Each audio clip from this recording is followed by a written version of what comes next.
I am unashamed. What about you? So, Jase, I hear this. So we're talking about today we're getting to the burial of Jesus and the resurrection. Mm-hmm. But Stone's telling me something. I just got a glimpse of a story that I haven't heard, so I'm hearing it for the first time. I haven't told this story because Stone was like, don't tell that story. I mean, it's too disturbing. And I was like, what? This is real life. Yeah. So I'm coming down duck hunting, and I've often said, many times I've told various stories that you see things in between the hours of 3:30 and 5 a.m. that really shows a reflection of the status of life. Yep. And a lot of it is troubling. I look at our culture. Our culture at that time of the morning, there are some disturbing signs. Because it's actually, you know what it's like, Jase? It's like, because when at 10:30, you go to Chick-fil-A and it's a changing of the guard. They've had breakfast up till 10:30, and then at 10:30, there's like a magic thing that gets, switch that gets flipped, and then we go to spicy chicken sandwiches, which is good for y'all. So it's kind of like that. In the middle of the night or in the early morning hours for y'all, it's the magic going out. But for other people, they've been up to things that are now coming to an end. He's talking about traveling roads that were just dirt. Yeah, a few years back. That's right. But now they're pavement, but they're still in the. Yeah, when I was a young lad learning how to drive, I started the Tokyo Drift out here on these roads. It was the redneck. Well, drift. Let me just say, for those who've been living under a bridge or whatever, Phil lives in a very remote place on the globe. This is really remote. Yeah, because it's all timber land coming out here, so there's nobody lives out Phil here. actually said something on our little duck show that we used to be a part of that people thought, boy, I wonder who wrote that. They didn't realize that everything we were saying, unfortunately or fortunately, based on your view of our show, was literally said off the top of our heads. But Phil famously said, where I'm at, I am 911. And people thought, boy, what a line. No, that was true. I mean, people, because Phil is a person of character, and there are some people. And it's true. Like our neighbor's house caught on fire one time. It was terrible. All we could do is stand there and watch it burn because the fire department wasn't going to get here for it burned down. By the time they get here, whatever was going to happen probably happened. It's probably already happened. So I will read this just because since Stone was nervous about me sharing this story, what happened to him. In 1 Thessalonians 5:4, which actually goes in with what we're talking about. This is right after 4:13, where he said, how is this going down with the people that were dead and the people that were alive when Jesus comes back? And he says, we believe Jesus died and was buried and raised again, and so will we believe that God will bring with Jesus those who have fallen asleep in him. We're talking resurrection here. Yeah. Well, he gets to 1 Thessalonians 5 because he knows what everybody's thinking. Well, when is this going to happen? Because if you knew, well, then you get yourself ready. Well, and also the context of the Thessalonians, they thought it was so imminent that they were selling all their stuff. Quit working, because he has to say, hey, wait a minute, whoa, just keep going about your life here. This may be a little while for you. And so then he goes on to say in chapter 5 and 2, this will come like a thief in the night, which means that whenever they predict the world's going to end, wrong. We know that's not true. But I want to just take a little side point about the story I'm going to share, because he says in 1 Thessalonians 5:4, which is one of my favorite verses in the Bible, that we as followers of Jesus should not be surprised when this happens. Which, when you carry that through your mind, we're ready. Yep. We don't want to see Jesus come back and say, oh my goodness, what is happening? This is shocking. No, This is something we Who in the world is that? Yeah, you don't want to be surprised. And then he makes this illustration, which is going to be to the point, the foundation for my story. It says, so then, verse 6, let us not be like others who are asleep, but let us be alert and self-control. Now, that alert is going to be a key theme to the story I'm about to tell. Well, I'm intrigued. I've never heard a setup quite like this. Well, building this up. And I'm going to keep building because verse 7 says, for those who scriptural setup. sleep at night, and those who get drunk at night. Well, what about when there's a combination of those two things and thinking about alert? So I'll get to the story. I'm driving down. It's 4:45 a.m., just like I do every other day of duck season for 60 days. You could say this, where you were, is in the middle of nowhere. That's why I led with that. Yep. I am literally in a place where there is nothing. There are trees, and there are trees that just got cut. So we have a cutover, and we have trees. They're fixing to be cut, or they just got cut. In between bridges, canals, creeks, swamps, woods, and a lot of critters. A lot of critters. Which puts you more on alert, by the way. And it's an 8. When I drive out here, I'm on alert because something may dart out of the woods. I've hit multiple deer. I hit a hoot owl once. I mean, he hit me. I didn't hit him. So don't say, oh, Jase broke the law. He hit a hoot owl. No, it literally flew into my windshield. Yeah. And I had one hit the window. Like I had my window down and hit the thing and then just came in and clawed my leg on the way by.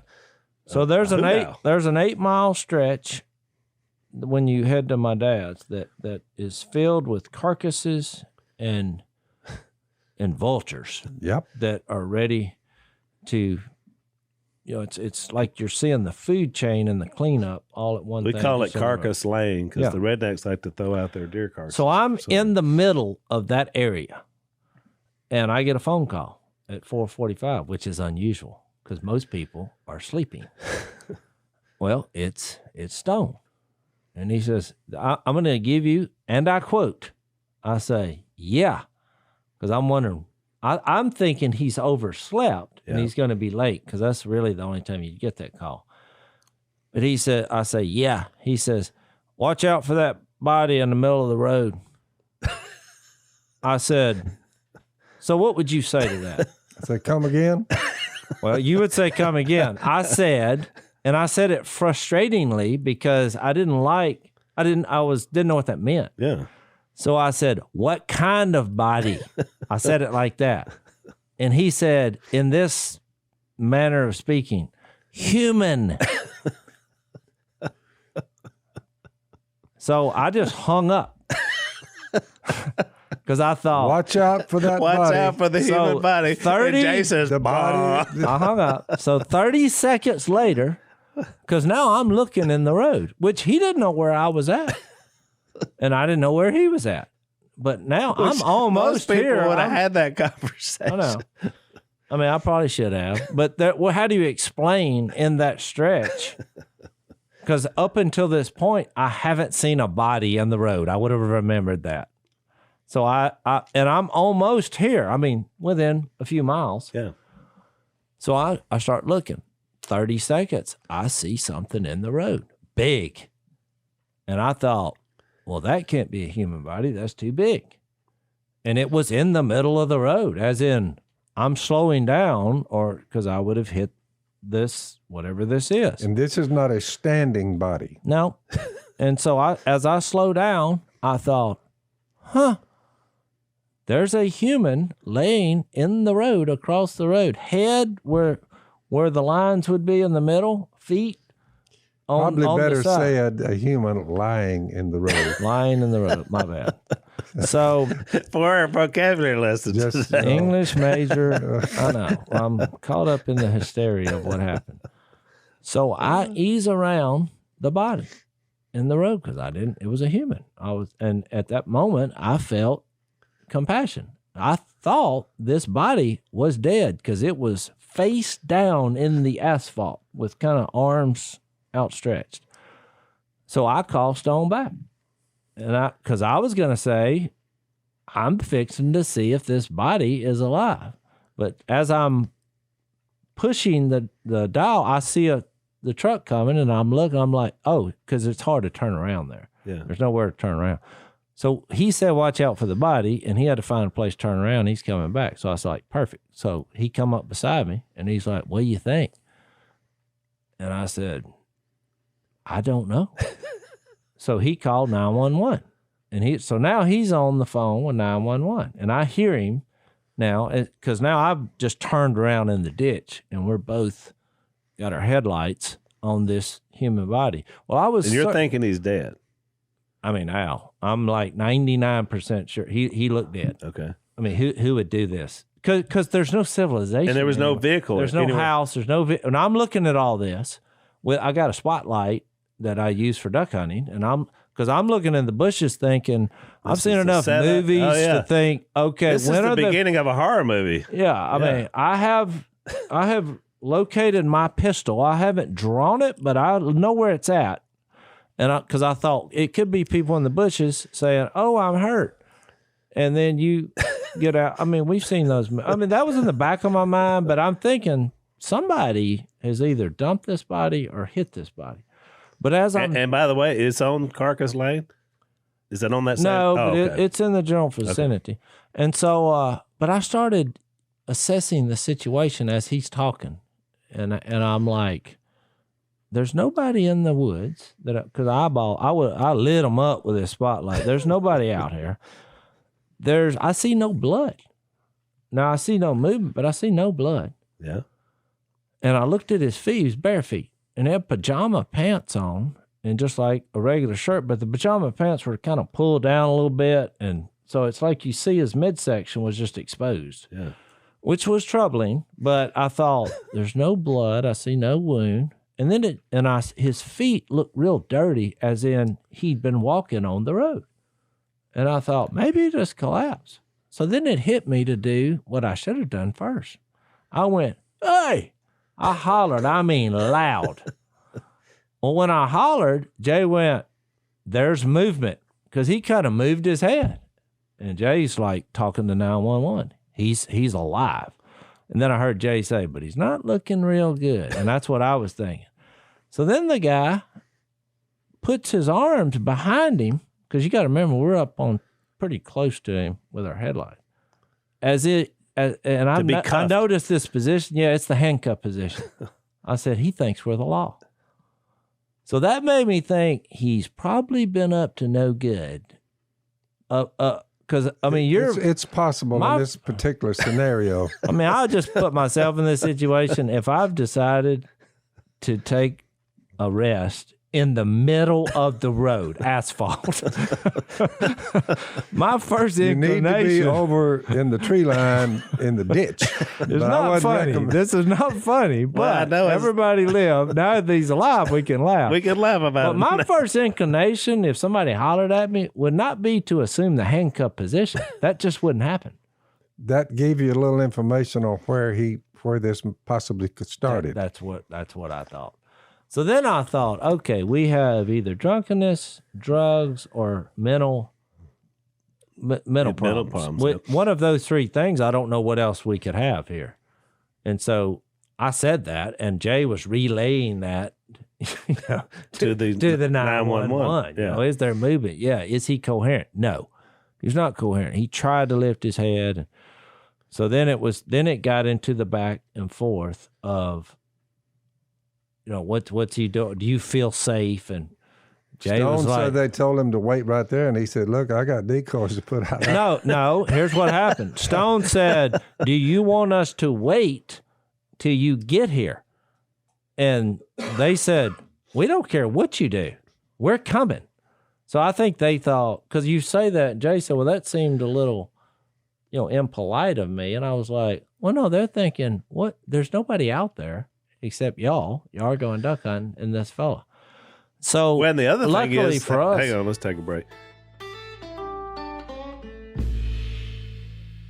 So, of course, preachers like New Year's because it gives you a chance to kind of help people reset. Like, you need to think about this. A lot of times we always start a new series around the first of the year because people, sometimes they'll say, you know what, I'm going to give church a try. I'm going to give God a try or whatever. So we like this time of year, but a lot of times for people, it comes out of a depressing time because they got problems in their relationships and all this. And so one of the things that I like to do is, and I agree with Dad, you have to put Christ first.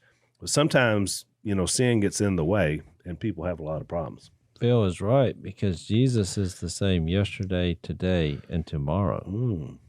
Whatever year it is. Whatever day it is. I like it. So one of our sponsors is a group called Faithful Counseling. And I really love what they're doing because I'm a firm believer in counseling.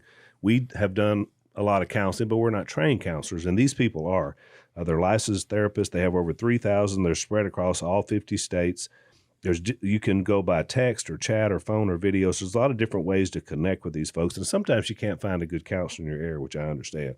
So if you're having some problems, relationships or internal issues, give these guys a shot. I think they may help you. It's faithfulcounseling.com/unashamed. You're going to get 10% off your first month of counseling. So go to faithfulcounseling.com/unashamed. You're going to fill out a questionnaire. They're going to assess your needs. They're going to match you with a counselor that can help you. He could also turn violent. Then you'd have to do something. Well, I think that's what they were probably thinking. Right. Because I'm like, it was. You don't want to have to do something to this person either. Yeah, which I was never. You never felt my threatened. first thing was not going to be pull out my pistol, Right. unless a bunch of people bum rushed the vehicle. Right. If he got up and went zombie apocalypse, I would just hook it in reverse. I can outrun a man in his condition in my truck.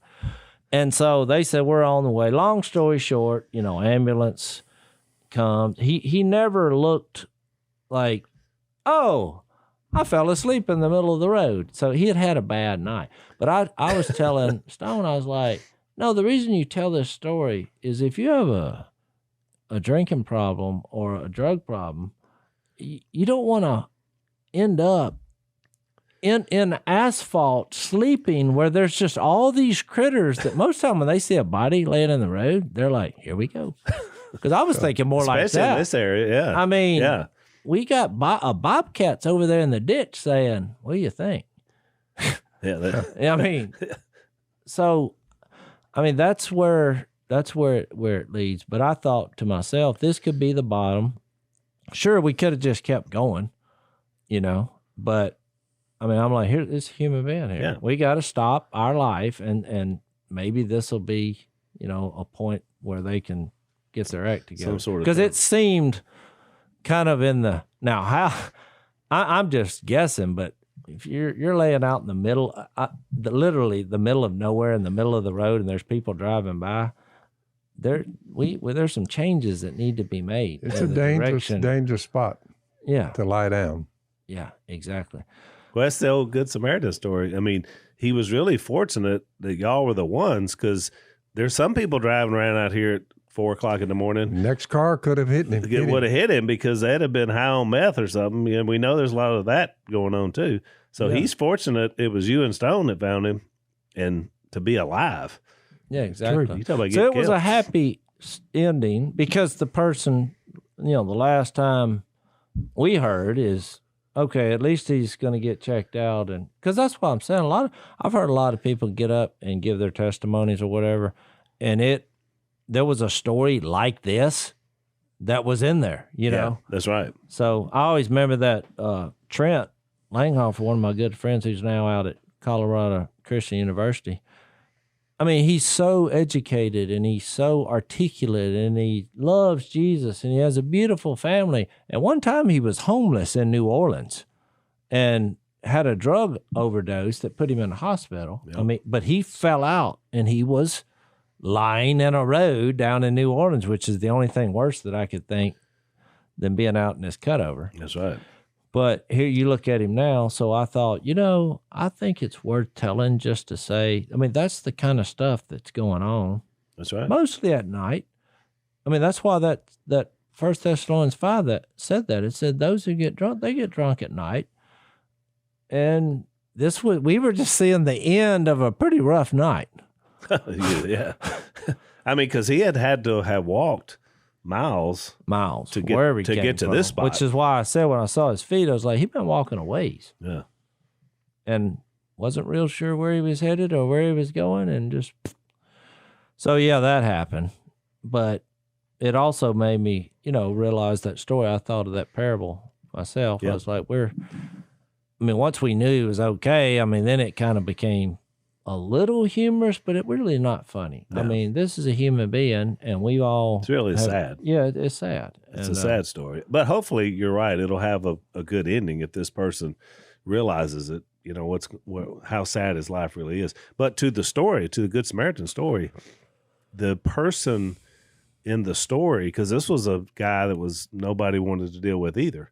And Jesus' point is the people that walked by were people that should have been, they were followers of God. They should have been willing to check on this guy. But because he wasn't on their status level, they just walked on by. And that was his point, was the idea is that every person is important. If you look nationwide, there's a lot of people that walk on by. Oh, that's exactly right. Walk on by. Walk on by. That's exactly right. Don't care about anybody. But he's in the road. We don't know whether he's dead or alive. You say, hey, I ain't got time to fool with that. That's right. I'm in a hurry or I'm in whatever. Dangerous. Well, and even, like I said, the police, their position on it has to be you can do what you want, because if they tell you to stay and then he attacks you, well, then it's going to come back on them. That's right. And I thought it was just an interesting bit of dialogue there. I was thinking, this guy's laying in the middle of the road. He needs some help. There's nobody out here. There's no houses. He needs some help. Yeah, that was the saddest part of the story to me, is that him winding up there. But it made me realize how important, Jesus is in somebody's life, that you have some kind of moral compass to make better decisions. But you also have people who, all of the things that Jesus did, which was awesome. We're amazed at his arguments and the things he said and all the sermons that he had, but he also just had a heart for every person. And what he got with that was having a bad reputation among religious people and the government, because he would have a meal with anybody and help anybody and touch anybody. And so, but God knows that those are the moments where transformation can happen. And that's the greatest gift on earth that you can see, is somebody go from laying in the streets. So I wanted to share that. Just who knows, one day you may hear this podcast. That's right. If you hear the podcast, you'll know, you'll remember what happened. Yeah, there's a New Year's resolution. He probably does not remember you or Stone or anybody else. Probably. No. Yeah, he probably the whole night's gone now. Yep. I pray that he turns his life around. So to your point, Jase, last time we talked about Jesus on the cross, and there were a couple of things I wanted to mention that we didn't talk about because I found them interesting. But in those statements he made, he's dying for the sins of the world, but he looked at his mother. He was concerned for her. He looked at the people that were killing him. He said, forgive him. He looked at the thief and said, he gave him comfort, and he had just been insulting him, 5 minutes earlier. So to your point, Jesus always had that compassionate look at people, even the people that, from our perspective, didn't deserve it. Last time I didn't mention this in Matthew 27, the moment in verse 51 when Jesus dies, and it says he gave up his spirit. And then on one of the other ones, he says, into your hands I commit my spirit. The temple curtain tears in two from top to bottom. Yeah. And then there's also an earthquake that happens. And remember, there's been an eclipse, a divine eclipse. 3 hours they've been in dark. Would the your thought process be that was God leaving there? Yeah. Well, that's why I wanted to bring it up, because a lot of people say, what does that mean? The temple curtain tears out. But so I want to set that scenario, because that was a huge thing that happened, because the way the temple's set up, you had the interior little room called the Holy of Holies. And the high priest would go in there once a year to make a sacrifice for the people. Sprinkle a little blood. Sprinkle some blood, a spotless lamb would be sacrificed. And then he worked in the outer part of that called the holy place. It wasn't the Holy of Holies, the holy place. And there was a temple curtain that separated the two. And the thing was that anybody else, you walk back in there, you just stroll in there, you die. And so when Jesus dies, that thing rips in two by divine power, meaning there's no more the sacrifice for sins that you've thought all this time, that's over. Yep. That just changed. And so that was a huge thing that happened, for, especially and that's from a the pretty Jewish good mindset. basis for saying, in a relatively short period of time, this thing is coming down. I mean, that's pretty well the coming of it leaving, right? Not being there anymore. Well, the shadow of temple worship versus Jesus worship. A good book, a good letter that addresses that is Hebrews.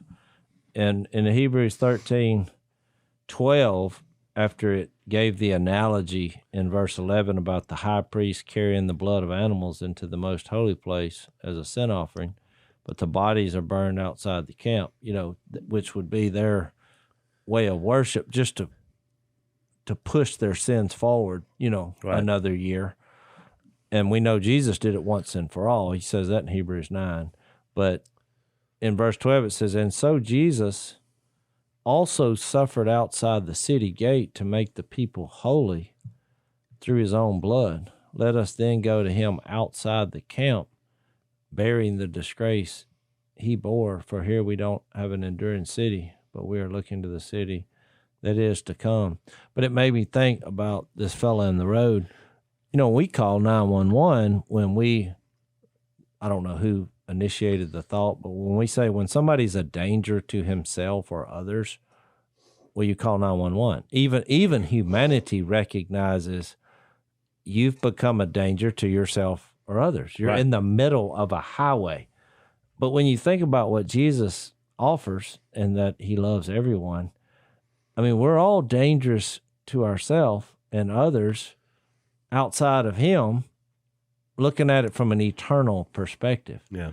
I mean, you don't have the way, the means, the wisdom to solve your problems. It's just not there, which is why Jesus did what he did. Right. I agree. Let's take another break. So one of my favorite new sponsors we have is a group called 40 Days for Life.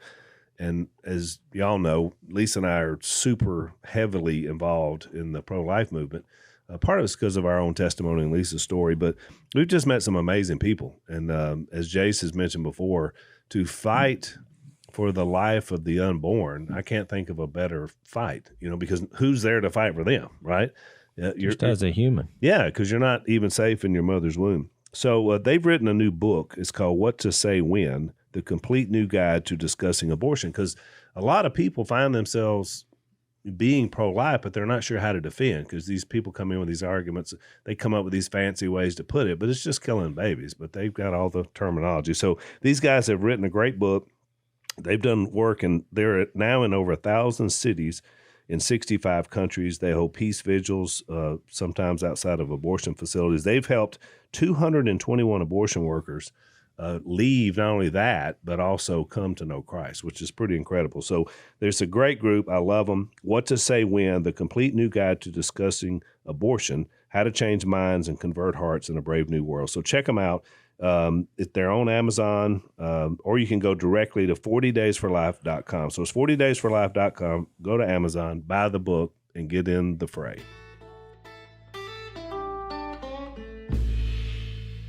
And then something else happens that I wanted to mention. I want to mention that just because people I know will wonder what that was up with the temple. But also this earthquake happens. The earth shook, it says in 51. The rock split, tombs broke open, and the bodies of many holy people who had died were raised to life. They came out of the tombs, and after Jesus' resurrection, so that's still going to be a couple of days away, they went into the city and appeared to many people. Now that's a weird. I mean, what a weird happening that is. I don't really know that. What that means. I mean, part of me, the fact that it says after Jesus' resurrection, well, then you think maybe they got their glorified body there, which was not unprecedented, because you'd had the transfiguration occur in 17, and you had a dispute about Moses' body on where it was buried, posted by the evil one. He was like, where's his body? And then you had Elijah, who didn't die. He just took off. And there's other guys mentioned. There's one in Enoch. Yeah, in Genesis. I think I'm here in the Hebrews. What did it say about Enoch? By faith, Enoch was taken from this life so that he did not experience death. He could not be found because God had taken him away. Before he was taken. So there were a few pre this happening that didn't experience death like most people do. So well, and then you have that weird passage in 1 Peter 3 when he was talking about when Jesus would come back, and it says that Jesus went and shared to those.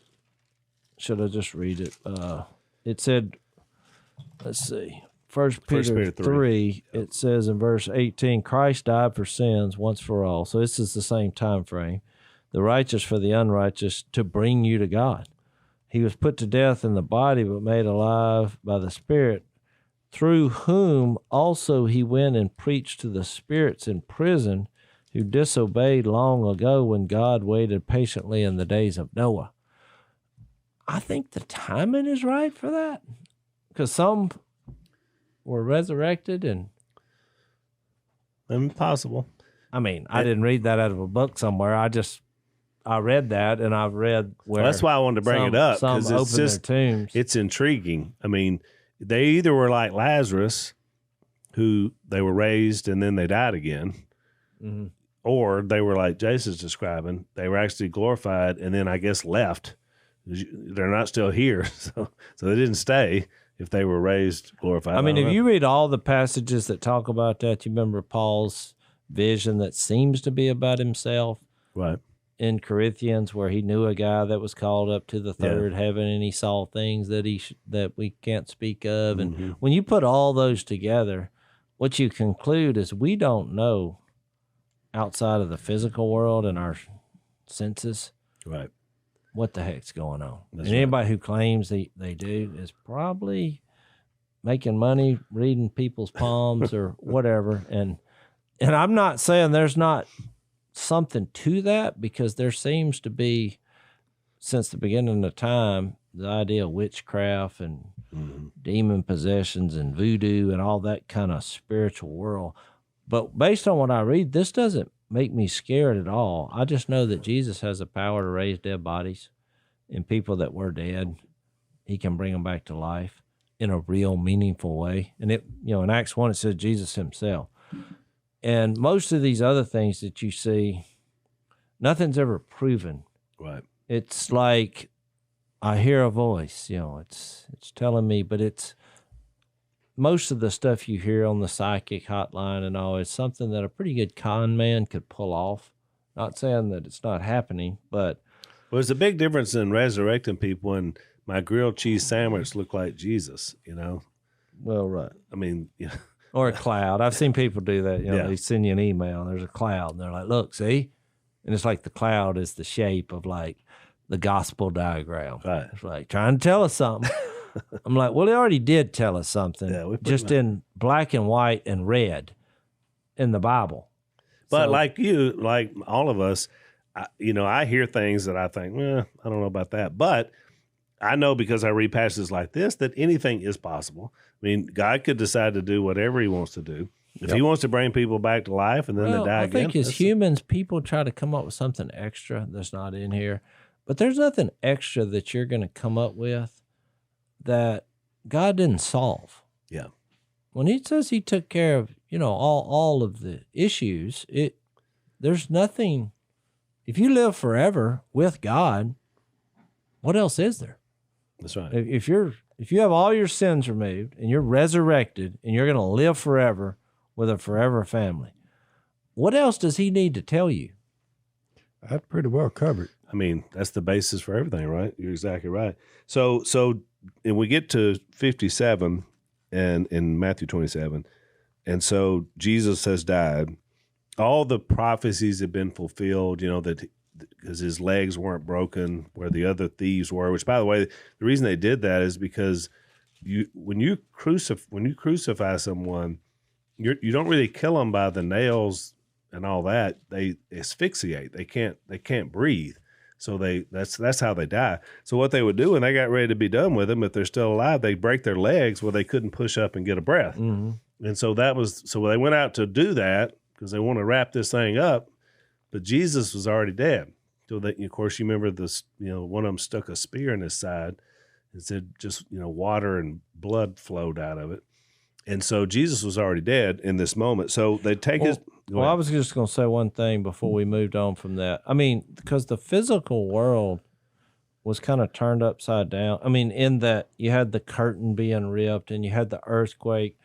But I did want to say about all that while this is going on, that the spiritual world was turned upside down too. That's right. We just are not privy to what's going on. And look, there's tons of great ideas on what this does mean out there in religious land as far as different opinions and scholars. But I just think that, what about all the people who were dead, all these spirits? Because to God, all are alive. We read that in the analogy when they said, what if the woman is married 7 times? Remember he got down and he said, to God, all are alive. So that whole world was turned upside down in a positive because of Jesus's death, burial, and resurrection. So why is it shocking that some were resurrected at that point? I mean, we don't know what God was thinking 2,000 years ago because he's not bound by time. But no matter what you come up with, it's exciting. Yeah. And you're right. The spiritual forces, both good and evil, I mean, this was like the biggest theater going in this moment because here was Jesus. Well, exactly. I mean, I'll give you another question now. Let's take a break then. So a lot of times I've noticed people like to complain about government or about things they don't like. Because, of course, right now we've got vaccine mandates, critical race theory, all these things about the government and their issues, but they don't really do much about it. And so there's a group, one of our sponsors is a group called Convention of States, and they have an opportunity for you to do something. They rightly say that Congress or the presidency, Joe Biden, they're never going to limit their own power. They're only going to try to grab more. And so what they've done is they've started a movement, and it's called Convention of States, and it's supported by Glenn Beck, Ron DeSantis, Mark Levin, people we've heard of. It's being led by a man named Mark Meckler. And so what they're asking you to do is go to conventionofstates.com/Phil, and they have a petition there that basically gets state legislatures to change their own state constitutions, which of course can change federal power. So they're saying there is a way to do something. You got to put more power in the states, and that's what their movement is about. So visit, if you're interested in checking these guys out, visit conventionofstates.com/Phil. Sign the petition, conventionofstates.com/Phil, to put power back to the states. Why were these demon-possessed guys hanging around in a graveyard? Yeah. I mean, there's a couple of stories where they were chained. One of them, they had him chained in a cave at a cemetery. Well, I don't even need to know the story to realize there's something about dead spirits and demon possession and a connection there when you have multiple stories about people acting crazy in a cemetery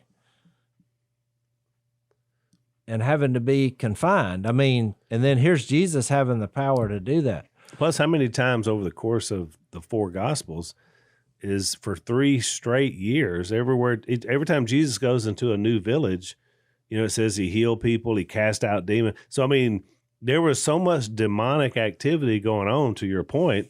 Every city he went into, he's he's casting this one out. In fact, we talked about the Marys. You could find it in every city today. Correct. That's why I don't knock these different nationalities' view of death.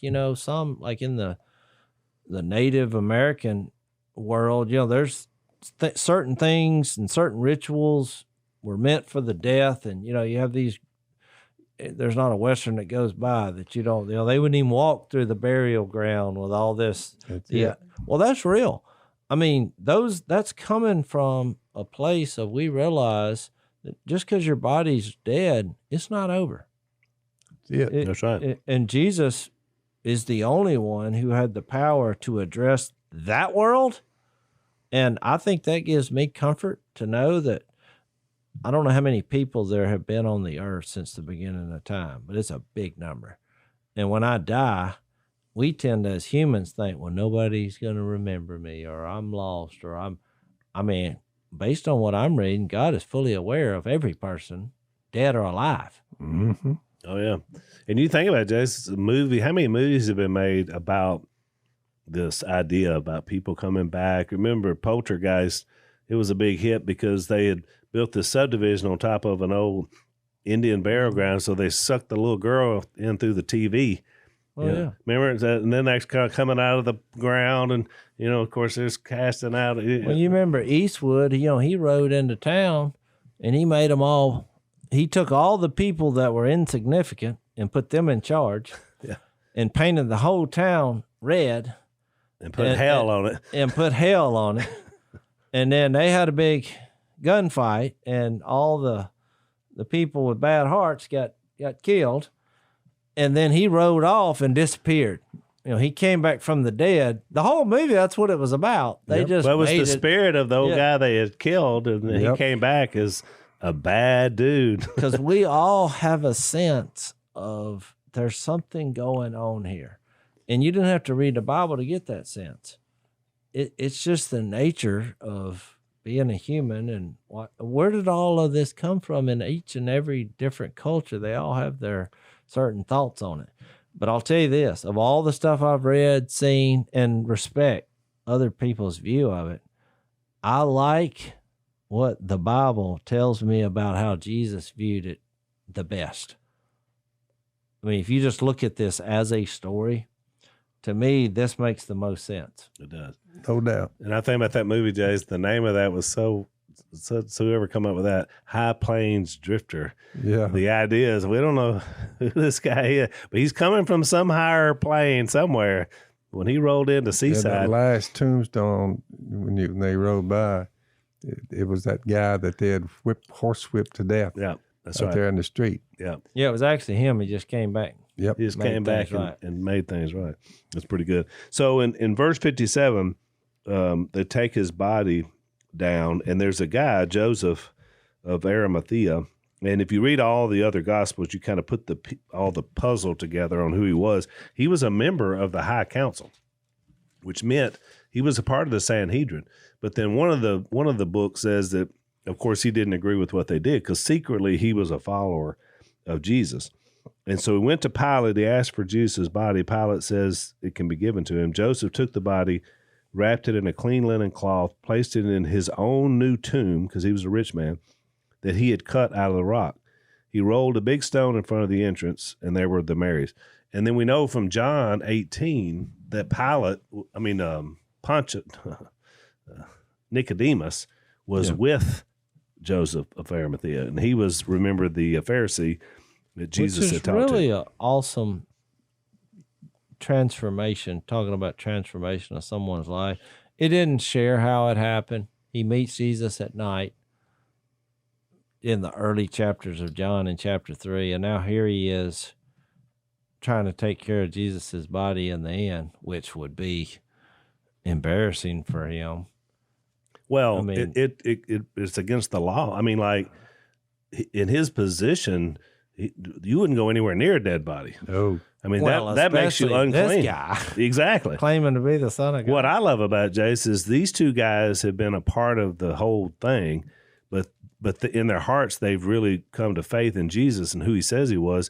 And now they're coming out, because when they did this, there's no going back. Mm-hmm. You know what I'm saying? I mean, they literally had to cross over to do what they did. And they're saying, you don't read about them once you get to Acts, but I've always been curious as to what happened to them, because that was a bold move. I mean, I think they probably became warriors for Jesus. I think so too. And probably were martyred. We, however, speak a message of wisdom among the mature, but not the wisdom of this age or the rulers of this age who are coming to nothing. No, we speak of God's secret wisdom, in the death, burial, and resurrection of Jesus, which we're looking at, a wisdom that has been hidden No one had ever tried this before and got away with it, but Jesus did. It had been hidden, that God destined for our glory before time began, all this worked out in advance. None of the rulers of this age, I think it's the political people and the authorities and the people at the Sanhedrin, none of those people understood it, Jesus dying, being buried, and raised from the dead. For if they had, they would not have crucified the Lord of glory. And he goes on to say, no eye has, as it's written, no eye has seen, no ear has heard, no mind has conceived what God has prepared for those who love him. But God has revealed it to us by his Spirit, which is Jase's point, who wrote this down. Right. All the writers wrote what the Spirit, with the Spirit's help, to put down, here's what you say about this, here's what you say about that, on and on and on it goes, you know. Right. Let's take our last break. It's a pretty wild story. It's wild. But it's really interesting because only Matthew mentions this next section, and none of the other three Gospels mention this, which I find fascinating, because this was a pretty big deal. It says, the next day, the one after preparation day, the chief priests and the Pharisees went to Pilate. So we're getting this little behind the scenes. Sir, they said, we remember that while he was still alive, that deceiver, which I thought that's the narrative they're painting now. Yep. He said, after 3 days, I will rise again. So they got that, right? I mean, they heard that. So give the order for the tomb to be made secure until the third day. Otherwise, his disciples may come and steal the body and tell the people that he's been raised from the dead. This last deception will be worse than the first. So Pilate says, take a guard, go make the tomb as secure as you know how, which I found that a funny phrase. It's almost like, to me, he's saying, good luck with that. But he says, as secure as you know how. So they went and made the tomb secure by putting a Roman seal on the stone, which meant if you went and messed with this thing, you were going against the Roman government. Yep. So, but I found that fascinating because, number one, they knew what he said, but they were so steeped in their disbelief that they still thought they could control this situation. And they thought, well, no, they're going to go steal. We're never going to be rid of this guy. Yeah. Which, I thought if he really was who he said he was, you're not going to be able to keep him in the ground. No. I mean, you see what I'm saying? But it shows you how people are. They still thought they could control the narrative. Yep. They've killed him, but that's not enough. Now we got to make sure he stays dead. That's and right. that nobody claims he came back. So they were a little shaky at best. They were very shaky. And so, it's like, I find it fascinating. It's the same thing we talked about earlier, how governments work. Somebody might have told them, hey, he pulled it off. Right. Well, so when the angel shows up, there's another earthquake. An angel shows up, and the angel said he rolled the stone away.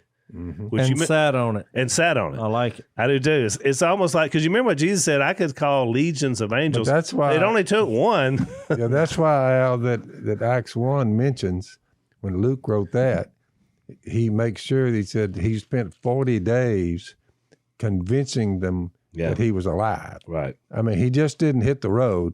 He made sure he appeared to one and another and this one and that one and that. He made the round. It wasn't just word. No. Hey, I heard something. Yeah, that's right. Well, you remember too, showing him the scars and right. Yeah, you get a lot of that. Road to Emmaus and Luke 24. Oh, yeah. Well, even when you read these stories, I mean, chapter 28, when the angel, it says he is not here in verse 6, he is risen, just as he said, come and see the place where he lay. It always reminded me of when Nathaniel was like trying to warm up to Jesus, and then they said he was from Nazareth, in John 1, mm-hmm. and his brother said, well, just come and see. I mean, and I think this is the same kind of thing here. I mean, when you bury a body back then and roll the rock where it's not intended to be. That's right. I mean, this is before dynamite. It's over. It's going to take a lot of people to roll that away, or one angel. But it says he looked like that. His appearance was like lightning, and his clothes were white as snow. So this guy had the literal, I mean, he looked like lightning. You've seen lightning flash. You have to close your eyes when it flashes. It's so bright. But that's what this guy looked like, this now sitting on the tomb. The guards were so afraid that they shook and became like dead men. So they went into some sort of a cosmic coma. It was too much to bear. That's right. So much for secure it as best as you know how. Yeah. Because, all it takes is one angel to show up. What old Doc Holliday said, they're just more than he could bear. More than he could bear. But listen what happens, though. So the women are on their way. They've now seen him. Some of the guards went into the city, reported to the chief priest everything that had happened. So they went and told him that there was some guy or some being that looked like lightning, and they passed out, and this guy rolled the stone. They tell him what happened. They did. The chief priest met with the elders to devise a plan. What? The plan is over. I mean, the plan ought to be, we need to find out who this guy really is and follow him. Well, they're like, that's why they came up with that. The body must be stolen, or right. Of course, the outreach did come when Peter, who had the keys to the kingdom given to him by Jesus, and he pretty well told him, "You, with the help of wicked men, you put him to death by nailing him to a cross. You were there. Y'all saw the miracles. And now, he's both the Lord and Savior. He's the Messiah." And then they all were like, "Oh, whoa, wait a minute." They were cut to the heart. They said, what do we do? Yeah. Because they're hung there. Right. Well, that's the first time you see a turnaround of any of those people's minds. Right. It's when the Spirit came like a hurricane, and everybody's looking around like, what in the world is going on here? Right. And then Peter said, "You're the guilty ones. You killed him." We use the word, though. How wicked are these people? Because they know the truth. Yep. So they give the soldiers money, and they said, "Here's what you do. You are to say his disciples came during the night and stole him away while you were asleep." So they're just flat out lying to protect the thing. If this report gets to the governor, we'll satisfy him and keep you out of trouble. I thought, yeah, right, just like they did Judas, right? Yeah. So the soldiers took the money, did as they were instructed, and this story has been widely circulated even to this very day, which is why I think Matthew puts it in his gospel, because remember, he was the one warning the Jews. Even our governor, way back when governor, what was the one, about the third one back? EWE? Yeah, him? Yeah, the one that was in prison, they put him Edwards. Edwards. He said he fainted. Yeah. He just fainted. Yeah. After reading all this, he said, no, Jesus, he wasn't raised. He just fainted. Yeah. He swooned. Yeah, he swooned. Of course, he had reasons to not want to believe in Jesus, because he also said the only way he would lose this election is if he was caught in bed with a dead girl or a live boy. Yeah. That's how wicked EWE was. Yep. By the way. He said that in a campaign, in public. Disturbing. It's very disturbing. But my point is, they're still devising the plan. I think Matthew puts it in his gospel because he's basically telling a Jewish audience, you got duped. Yeah. By these people. He's giving them a warning because he knows Matthew 24, this coming. 80, 70 is coming. So, look, you got a few years to get this thing worked out. If you go by the story that the disciples stole him away when you know better, you're going to pay the price for it. I mean, I think that's what they did. And they did. Well, from God's perspective, they hear this, all of his followers, and they're getting a plan. He went ahead to Galilee. Oh, let's go. The women are running. Let's go tell everybody. And then all of a sudden, Jesus appears in verse 9 and says, "Greetings." I just think, can you imagine? One of them says, "Peace be with you." Yeah, like, okay, settle down, boys. Settle down. I mean, to us, to translate, it'd be, "Howdy." That's right. Settle down. Because, they talk about a ruckus. They came to him, clasped his feet, and worshiped him, because you can imagine they were just like, and I think then, all those times he said, "I die, I'll be back in 3 days," all of a sudden, the dots are connecting. Yeah. Yep. This is a being not from this place. We can't kill him. He won't. He'll die, but he's standing there talking 3 days later. You're behind a locked door, and you look up, and he's in the room with you. Yeah. Whoo. But you wonder why all these men and women had such boldness from this point forward to their life. Yep. And would most of them be killed. They went to their death not even looking back. Which I've said 100 times, it's what's different than other movements and religions, because these people would have known that this was all just a joke. Right. But they all went to their deathbed in the name of Jesus, because they were like, we'd rather be dead than deny him, because he's coming. He came back. This is not a problem. And it's almost like they didn't fear death anymore. Oh, they like did. They thought we'll be resurrected. Which, on that note, which is why we get to the Great Commission, and when Jesus said, because again, verse 17 is another worship. When they saw him, they worshiped him, but some doubted. And this still happening today. Oh yeah, and they saw it, and they still doubted. So when people say, I'm struggling with doubts, I'm like, yeah, tell me about it. Yeah. It happens. Life is tough. That's right. But Jesus took all the pressure off us and says, all authority in heaven and on earth has been given to me. I mean, that doesn't leave any for us. Go make disciples of all nations, baptizing them in the name of the Father, the Son, and the Holy Spirit, and teaching them to obey everything I commanded you, which I would think this would be included. I do this. I do this all the time for that very reason. That's and it. I'm with you. I got my orders from headquarters right there. Right there. And I love the way the last sentence says, and I'm with you always. To the very end of the day, I'm here. I'm here. Whatever age it is, we're here. You say, I thought he left. No, he's here. He's here. All right, we'll pick it up next time. Pretty cool. Thanks for listening to the Unashamed podcast. Help us out by rating us on iTunes. And don't miss an episode by subscribing on YouTube, and be sure to click that little bell to get notified about new episodes. And for even more content that you won't get anywhere else, subscribe to Blaze TV at blazetv.com/unashamed.